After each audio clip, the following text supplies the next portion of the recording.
বলার কিছু নেই তো, এটা তো একটা গণতান্ত্রিক রাজ্য।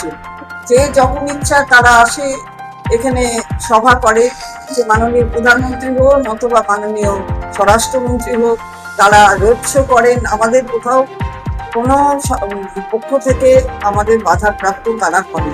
কিন্তু আমরা যখন অন্য জায়গায় সভা করতে যাই অথবা কোনো জায়গায় কারোর সাথে কথা বলতে যাওয়ার প্রয়োজন বলে আমরা যাই, তখন এয়ারপোর্টে আটকে দেওয়া হয়, কখনো রেল স্টেশনে আটকে দেওয়া হয়। এই যে অগণতান্ত্রিক পদ্ধতি অবলম্বন করা, সেটা তো মানুষ দেখেছেন।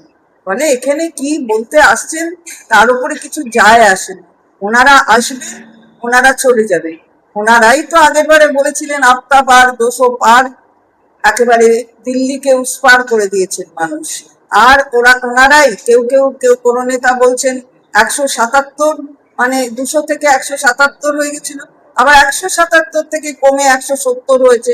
এরকম কমতে কমতে কমতে কমতে কোথায় যাবে বাংলার মানুষ দেখে দেবে। 80,000 কর্মী আছে কি? না থাকলে কাকে কাকে বলবেন? তাকে তৈরি করে বসিয়ে দেবেন, দিয়ে বলবেন আমি ভার্চুয়ালি বললাম। মাটির সাথে যাদের যোগাযোগ নেই তারা ভার্চুয়াল বলে কোনো লাভ হবে না।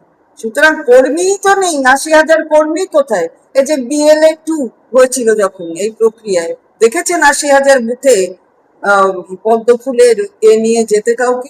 সুতরাং এসব বলে লাভ হবে না। এগুলো দেখাবার জন্য, বলার জন্য, একটা মানে কিছু একটা ক্রিয়েট করার জন্য, হাইপোথেটিক্যাল কিছু ক্রিয়েট করার, সেইগুলো ওই হাইপোথেটিক্যালি থাকবে, অন্য কিছু হবে না।